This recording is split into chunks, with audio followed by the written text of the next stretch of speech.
সকাল থেকেই বিভিন্ন জায়গা থেকে খবর পাওয়া যাচ্ছে যে যে দুদিনের যে বৃষ্টি, সেই বৃষ্টির পরিপ্রেক্ষিতে প্রায় বন্যা পরিস্থিতি।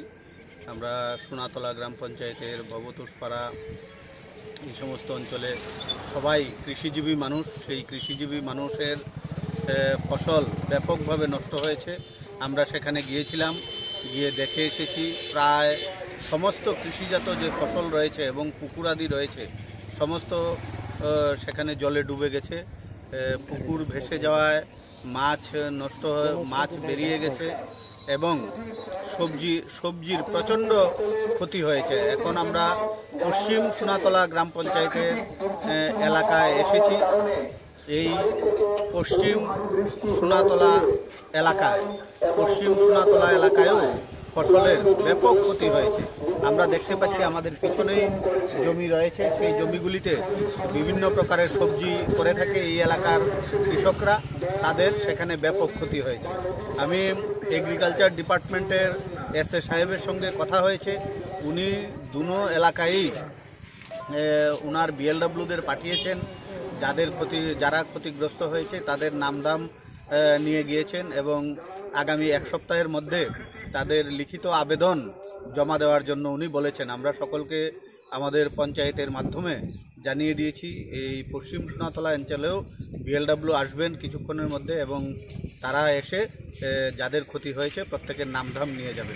তো আমরা চাই যাদের ক্ষতি হয়েছে সরকার তাদের পাশে থাকবে, তাদেরকে সহযোগিতা করবে। এটা নিশ্চিত প্রাকৃতিক দুর্যোগ, এটা সরকারের কিছু করার নেই, কিন্তু সরকার সহযোগিতা করবে এটা নিশ্চিত। আচ্ছা, এখন পর্যন্ত কি কোনো রিলিফ ক্যাম্প হয়েছে? না, এখনো কোনো রিলিফ ক্যাম্প খোয়াইতে হয়নি। প্রায়শই যখন জল সাধারণত বাড়ে আমাদের খোয়াই বিধানসভা কেন্দ্রের পৌরসভার 5 নং ওয়ার্ড, 6 নং ওয়ার্ড এই সমস্ত অঞ্চলে সাধারণত অনেক সময় শরণার্থী হতে হয়।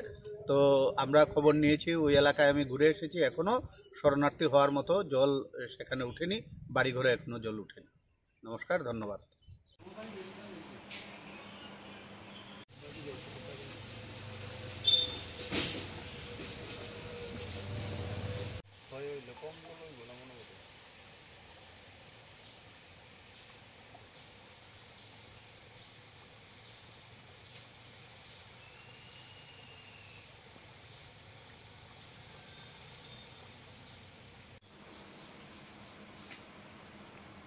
অতিরিক্ত বৃষ্টির কারণে খোয়াই নদীতে এখন বিপদসীমার কাছাকাছি জল হয়ে গেছে। আমাদের 6 মিটার হলো বিপদসীমা, তো এখন 5 মিটার 90 সেন্টিমিটার হয়ে গেছে জলটা। তো আর একটু যদি বৃষ্টি হয়, উপরে যদি বৃষ্টি হয় তাহলে বাড়ার সম্ভাবনা অতিরিক্ত আছে।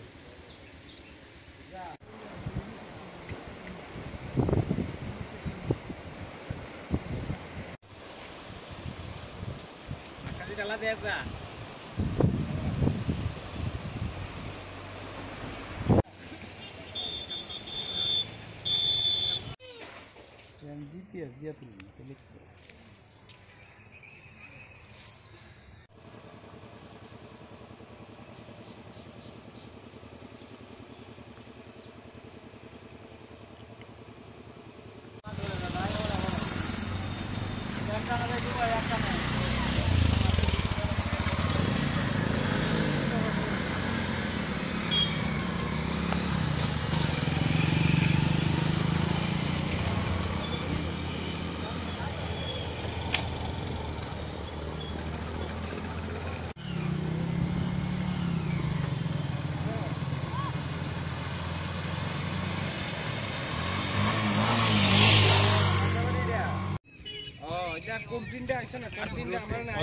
আমি রিস মারি দিই। আমরা অলরেডি জল দেখতে নাই পড়ছি, তুই ঘুরে আইবি এদিকে। তুই তো এদুর আইতি না।